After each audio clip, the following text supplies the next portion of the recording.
Halo semuanya, kembali lagi di Autonet Max dan kali ini kita akan membahas Toyota Yaris yang baru saja diluncurkan September 2020 ini. Iya, jadi Yaris ini baru mengalami facelift 2018 kemarin, tepatnya di 20 Februari, dan cuma 2 tahun aja ternyata sudah berubah.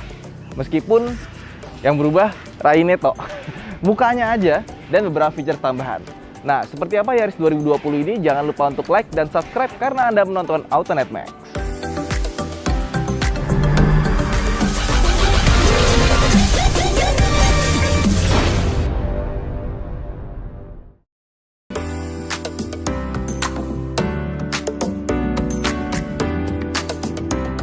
Jadi sebenarnya Yaris ini kalau di Eropa dan Jepang itu sudah mendapatkan model baru yang menggunakan platform TNGA.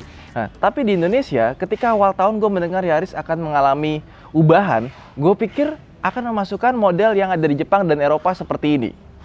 Ternyata Yaris baru yang meluncur itu adalah Yaris yang versi yang kita kenal, tapi mendapatkan facelift di bagian mukanya. Jadi kalau Yaris yang pre-facelift itu kita sebut dengan Yaris Lele, terus tahun 2015 mendapatkan facelift yang cukup signifikan, dan mukanya berubah menjadi Yaris Joker karena senyumnya tuh kayak senyum-senyum jahat gitu depannya. Ibaratnya kayak cowok, terus kalau ke cewek ngomongnya gini, aku begini cuma sama kamu doang kok. Nah, kurang lebih muka-mukanya kayak gitu. Nah, sekarang Yaris baru ini menggunakan muka depan, ini ala-ala spindle grill. Dan Yaris model seperti ini juga berlaku di Thailand dan negara-negara tetangganya, negara ASEAN lah ya. Nah, desain depannya ini kita akan melihat bahwa lampu depannya kini baru. Sekarang menggunakan LED, ada 3 buah. Dan kalau malam, itu pas nyala itu lebih terang dibandingkan dengan proyektor yang lama. Apalagi proyektor yang lama itu masih halogen, belum LED yang putih-putih. Dan kita punya LED DRL di bagian bawah. Bentuknya lebih bagus dibandingkan dengan Yaris Joker yang kayak tempelan di sini. Sekarang menyatu dengan lampu depannya. Kemudian di bawah ada fog lamp. Fog lampnya pun juga sudah LED.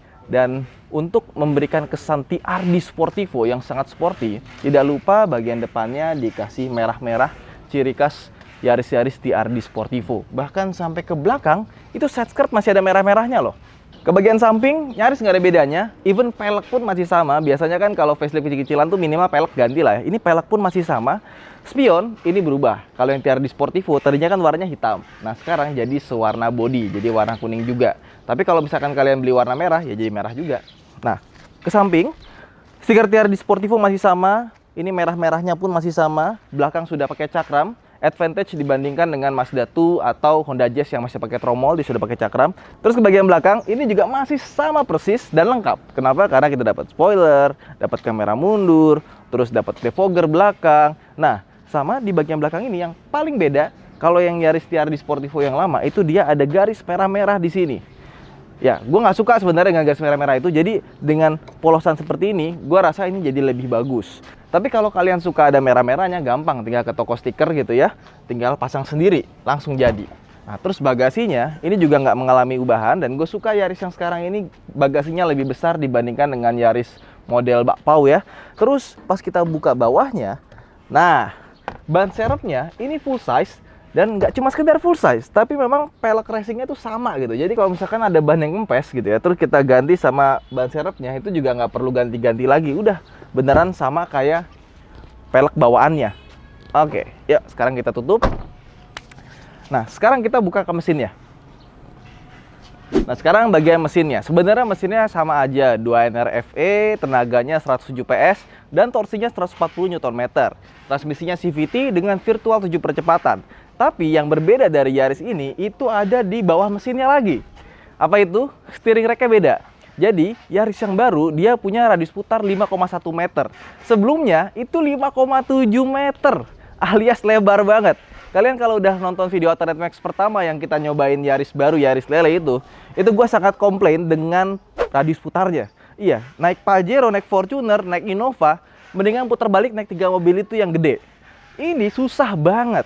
Nah, saking menyebalkannya, improvement dari radius putarnya itu sekarang di highlight sama Toyota.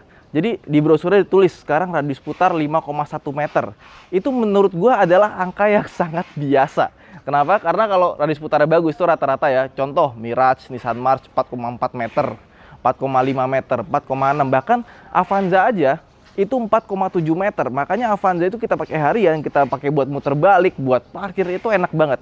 Mobil ini Entah kenapa mobil kecil, hatchback yang biasanya dipakai sama anak-anak muda atau mungkin perempuan gitu kan, harusnya dia punya radius putar yang bagus, yang gampang buat dia muter balik atau parkir. Tapi kenapa di mobil ini radius putarnya sangat jelek sekali?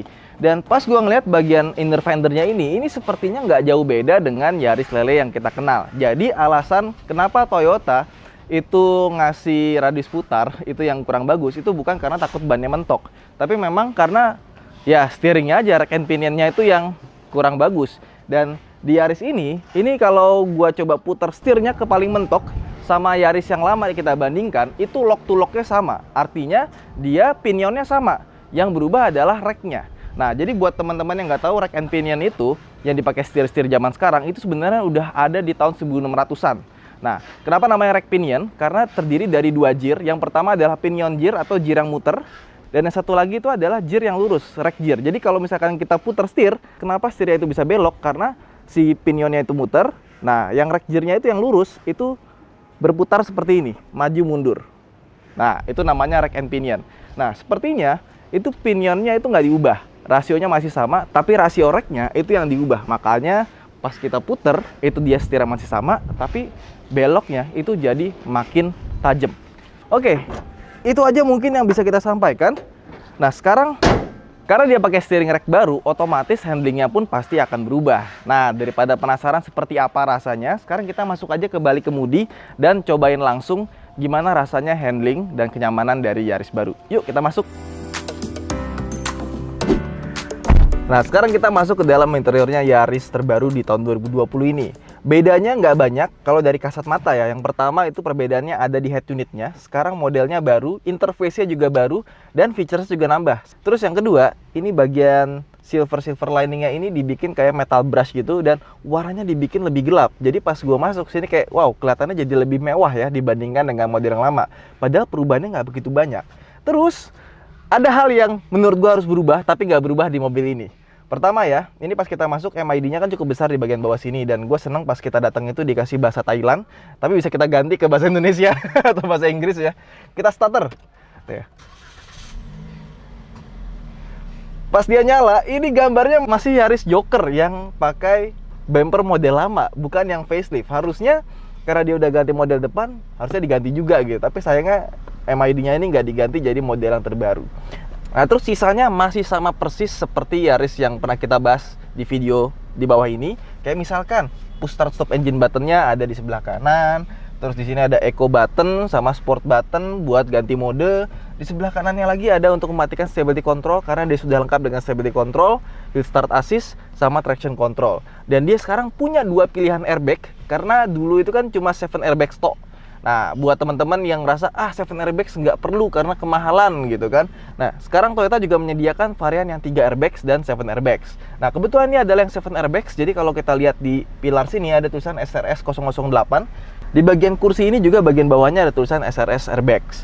Nah, kalau yang 3 airbags itu cuma di bagian depan sini, setir sama bagian knee buat bagian kaki. Jadi kalau misalkan kita tabrakan gitu ya, amit-amit jangan sampai ini bawahnya tuh ada airbag yang ngembang biar kita nggak gegar otak. Oke, lanjut. Nah, setiap airbags itu dihargai 1,25 juta rupiah. Makanya antara yang 3 sama 7 airbags itu beda harganya itu sekitar 5 juta rupiah. Jadi per airbags itu sekitar 1,25 juta rupiah. Nah, kayak misalnya Yaris yang tipe tertinggi ini dengan 7 airbags itu di harga 301 juta rupiah. Nah, untuk yang versi 3 airbags itu dibanderol dengan harga 296 juta rupiah. Jadi benar-benar literally 5 juta rupiah perbedaannya. Nah, jadi kalian tinggal pilih mau yang 7 airbags atau 3 airbags aja dengan penghematan 5 juta rupiah. Kalau gue sih jujur aja, gue lebih baik nambah 5 juta rupiah buat dapetin 7 airbags. Karena ya kita memang kalau jalan itu nggak pengen sih sampai airbags ngembang itu ya amit-amit lah ya. Karena kalau airbags ngembang itu artinya kita mengalami kecelakaan. Jadi meskipun kita nggak berharap sesuatu yang buruk terjadi, tapi kalau yang buruk terjadi, minimal kita sudah berusaha lebih dengan menambah 5 juta dapetin 7 airbags. Itu sih opini gue. Dan mobil ini dibanderol mulai dari 263 juta rupiah untuk yang tipe G manual. Transisi lengkapnya bisa kalian lihat di sini. Dan yang tipe G itu kita nggak dapetin pedal shift, kita nggak dapetin eco sport modenya, nggak dapetin push start stop engine buttonnya, MID-nya juga lebih sederhana, head unitnya juga lebih sederhana. Jadi perubahannya itu cukup banyak. Tapi entah kenapa, menurut gua mobil dengan harga 301 juta rupiah untuk sebuah hatchback harusnya diberikan jok kulit ya. Ini joknya masih bahan fabric, meskipun gue suka sih fabriknya tuh lumayan halus ya. Sama joknya ini motifnya itu dari model yang pre-facelift sampai sekarang itu nggak berubah. Nah, yang lucu dari mobil ini itu ada di posisi duduknya. Karena di posisi duduknya ini, gue nggak ada masalah gitu kan. Dia nggak ada teleskopik, tapi sudah ada tilt steering gitu ya. Menurut gue sih posisi duduknya pas. Cuman, dia punya armrest, itu yang lucu banget. Jadi armrestnya ini sangat panjang. Di sini armrestnya, panjang sampai ke belakang. Tapi sayangnya, buat dapetin posisi duduk yang pas, kita nggak bisa pakai armrestnya. Ini nggak nyampe. Jadi kalau kita mau dapetin armrest yang pas, kita mesti mundurin ke paling mundur, baru kita dapat armrest yang pas. Tapi kaki kita nggak nyampe ke pedal rem sama pedal gas. Bisa begitu ya. Terus head unitnya, pas kita udah pencet OK, ada terms and conditions, dia akan ngasih tahu hari ini September 10 tanggal genap. Jadi kalau misalkan kita bawa mobil ini mau masuk ke daerah Sudirman, kita tahu, oh ini ganjil atau genap. Kalau pakai Yaris itu nggak mungkin kelupaan, karena dikasih tahu tuh. Kalau misalkan sampai kelupaan tuh benar-benar keterlaluan sih. Oke, kita tutup ya. Nah, terus kemarin waktu kita ganti ke bahasa Indonesia, itu ada di pengaturan ada namanya fitur canggih. Sekarang fitur canggihnya hilang, diganti jadi advanced features. Jadi meskipun sudah ganti ke bahasa Indonesia, advanced features-nya tidak berubah menjadi fitur canggih. Nah, di sini kita bisa ganti alarm, tampilan kamera belakang, kayak jenis bipnya, volume, auto folding mirror, itu bisa diatur dari sini. Jadi kalau misalkan kalian ganti head unit, auto folding mirror segala macamnya itu nggak bisa diatur. Nah, seharusnya diaturnya bisa dari MID aja sih, karena MID-nya menurut gua udah cukup lengkap. Apalagi dia dapat 3 pilihan bahasa, mulai dari bahasa Inggris, Indonesia, sama Thailand. Nah, biar seru kita pakai bahasa Thailand aja. Oke, sekarang kita coba mau jalan. Seperti apa rasanya Yaris terbaru ini? Apakah rasanya jadi lebih enak dan lebih sporty? Kita cari tahu yuk.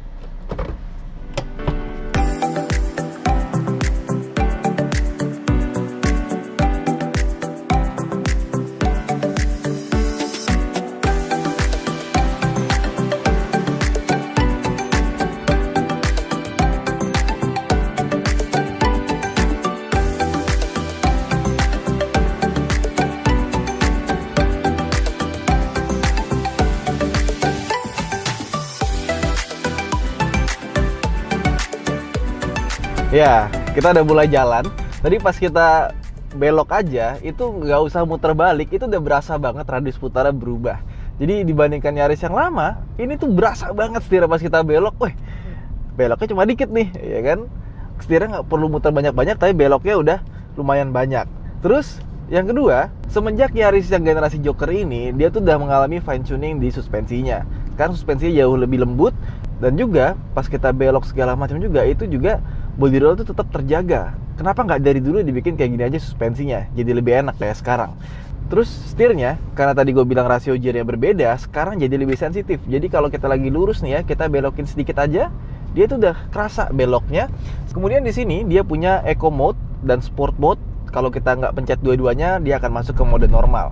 Tapi sayangnya mode-mode tersebut itu nggak ada ngaruhnya ke electronic power steeringnya. Jadi pengaruhnya tuh cuma ke respons mesin sama transmisi.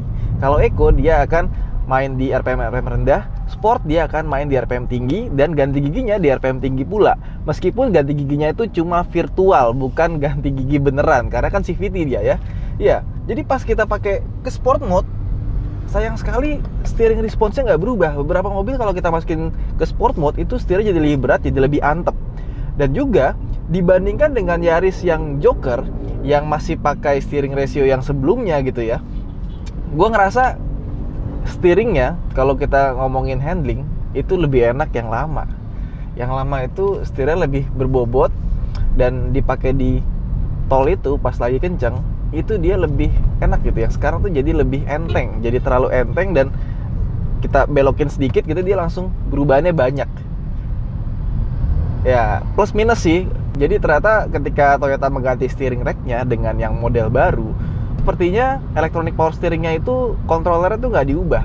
Nah, pertanyaannya, bisa nggak ya kita ubah steering rack Yaris lama ke Yaris yang baru biar putar baliknya itu lebih gampang? Nah, mungkin teman-teman ada yang coba, bisa komen di bawah. Oke, sekarang kita udah masuk tol. Ini lebih enak kalau buat kita ngetes mobil ya. Entah kenapa ya, gue dari kemarin tuh bawa Limo yang X Taxi X Banjir, ini kan platformnya sama. entah kenapa gue pengen ganti suspensinya sama suspensi Yaris yang ini, karena suspensi Yaris yang ini tuh jauh lebih enak dibandingkan dengan Limo yang basisnya sama kayak Yaris pre-facelift gitu ya. Itu lebih keras, lebih nggak enak ajut-ajutan. Yang ini jadi lebih lembut, tapi handlingnya juga masih tetap enak gitu. Terus ini peredamnya jauh banget dibandingin sama yang X-Taxi X Banjir. Ya jelas lah ya.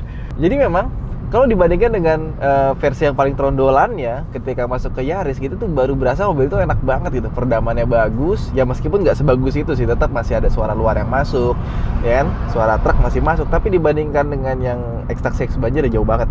Oke, terus ini yang gue bilang, Eco Mode, kalau kita di Eco Mode gitu ya, kita jalan, kita gas, kita gaspol aja, dia tuh masih ngegasnya itu masih di bawah 4000 rpm gitu. Nah kalau yang Sport Mode itu kita nggak usah gaspol, kita gas setengah aja, dia langsung hampir nyampe 4000 rpm gitu. Sama dia tuh ada ganti gigi virtualnya gitu, jadi nggak kita aktifin pedal shifter sama mode manual di sini gitu ya. Dia tuh pas kita gas seperti ini gitu ya,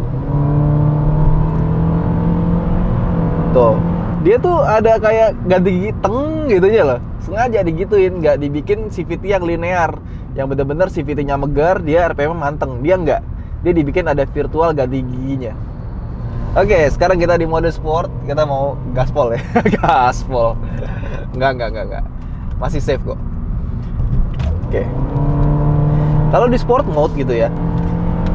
Nah, ini ada teng gitu ya, pas ganti gigi itu masih ada teng gitu nya, kayak dia ganti gigi padahal dia virtual. Nah kalau di sport mode gitu ya, kita lepas gas, dia tuh engine brake-nya masih berasa. Tapi kalau kita masukin ke eco mode, kita lepas gas, dia tuh rasanya kayak coasting, jadi kayak luncur gitu ya. Nah makanya dia bisa lebih irit pas di eco mode. Nah kalau kita sport mode, itu lebih enak. Sama bener nih, entah kenapa ya, kalau kita bawa lebih dari 100 km/jam, di belakang itu kayak ada bunyi mendengung sedikit sekali, kecil, kayak bearingnya udah kena atau bannya alurnya udah nggak rata. Tapi gue nggak tahu, ini kan namanya mobil tes ya. Biasanya kalau mobil tes itu kan suka disiksa juga tuh sama media-media buat dites sampai semaksimal mungkin. Mungkin ban belakangnya ini udah nggak rata alurnya, makanya ada bunyi mendengung kecil di bagian belakang. Ketika di tol dengan kecepatan 120 km/jam, menurut gue mobil ini cukup stabil, meskipun setirnya agak sedikit enteng. Dan yang kedua, peredaman kabinnya cukup bagus. Jadi kalau misalkan mobil yang rendah seperti sedan atau hatchback gitu ya, biasa suara yang dominan itu dari suara ban. Tapi kalau ini kayak ada suara dari talang airnya atau mungkin bodinya itu yang kurang aerodinamis. Nah, tapi nggak begitu ganggu amat sih kalau kita nyetel audio, rasanya suara-suara tadi dengan kecepatan 120 km/jam itu hilang sih. Terus ini lagi hujan ya. Ini peredaman kabinnya tuh cukup bagus ya. Biasanya beberapa mobil di kelasnya itu bagian atap sini kalau hujan tuh terenteng kayak kaleng. Kalau ini enggak. Dan yang kedua, dia punya features namanya ESS Emergency Stop Signal. Pokoknya kalau kita ngerem, itu kalau kita ngerem yang mendadak, itu nanti lampu hazardnya itu flashing. Nah ini sangat sensitif sekali. Jadi kita ngerem standar aja, ini belakang kosong ya, kita ngerem agak dalam sedikit gitu ya, dia langsung nyala. Padahal ngeremnya tuh nggak mendadak gitu, cuma ngerem yang agak dalam dikit aja, dia udah nyala. Jadi dia sangat-sangat sensitif untuk emergency stop signalnya. Tapi nggak apa-apa sih, itu bukan hal yang krusial. Dan gue sebenarnya seneng, karena kalau misalkan kita ngerem yang agak dalam, meskipun nggak mendadak, itu dari belakang itu kelihatannya kayak ngerem mendadak. Jadi buat ngasih tahu belakang bahwa ini kita ngerem yang cukup dalam, nah mereka tuh bisa siap-siap, kita terhindar dari yang namanya tabrak belakang karena belakangnya telat ngerem. Dan juga perpaduan mesin 2NR dan transmisi CVT-nya itu dalam kota tuh kita bisa dapat 110, dan untuk luar kota itu kita bisa dapat sekitar 1:14. Jadi dia cukup irit dibandingkan dengan model yang 1NZ. Nah, ngomong-ngomong tadi gue bilang mobil yang punya ground clearance rendah gitu ya. Mobil ini ground clearance-nya itu cuma 149 mm. Ditambah lagi dia punya wheelbase yang gede, 2,55 meter. Makanya pas kita ketemu polisi tidur yang agak gede, itu kadang-kadang bawahnya itu suka agak mentok. Terutama kalau kita isi 5 orang penuh, kalian harus lebih hati-hati, jangan kenceng-kenceng pas lewatin polisi tidur.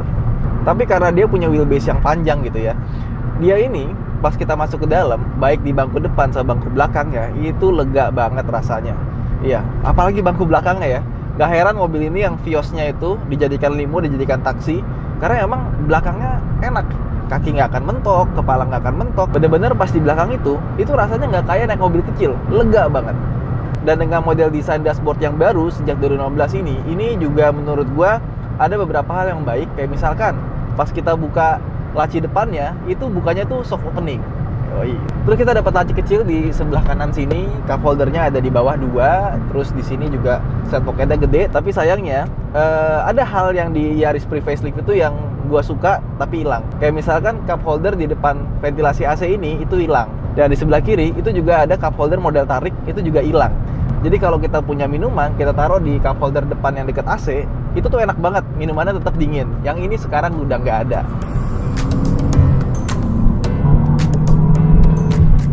Nah, bagaimana kesimpulannya menurut Autonet Max? Jadi menurut kami, mobil ini memang sudah 6 tahun ya. Dari 2014, Yaris cuma mengalami facelift, dan facelift. Harusnya sudah ada model baru. Dan memang, baik Honda Jazz dan Yaris itu di Jepang sana udah ada model barunya. Harusnya nggak lama lagi Yaris baru masuk ke Indonesia, atau mungkin untuk kawasan Asia Tenggara itu major model change-nya itu nggak sama dengan yang Jepang. Kayak misalkan yang dulu kan dari Yaris Bakpao, ternyata pas Yaris Jepang keluar, yang di Eropa sama di Indonesia kok modelnya beda jauh dan platformnya pun juga berbeda. Nah, kita nggak tahu nanti seperti apa, tapi gue seneng dengan Toyota bagaimana meskipun mobil ini sudah cukup berumur, mereka tuh nggak menyerah, mereka masih improve, bahkan mereka sampai improve ke steering rack-nya biar dia punya radius putar yang lebih baik. Jadi buat teman-teman yang suka sekali dengan Yaris tipe yang ini karena mungkin lebih sporty, desainnya kalian suka, ini adalah varian yang paling worth it, yang paling nggak bikin pusing ketika putar balik. Karena ketika radius putarnya berubah, langsung rasanya mobil itu kayak, wah ini dia mobil yang benar-benar enak dipakai buat harian. Itu aja mungkin video kita kali ini.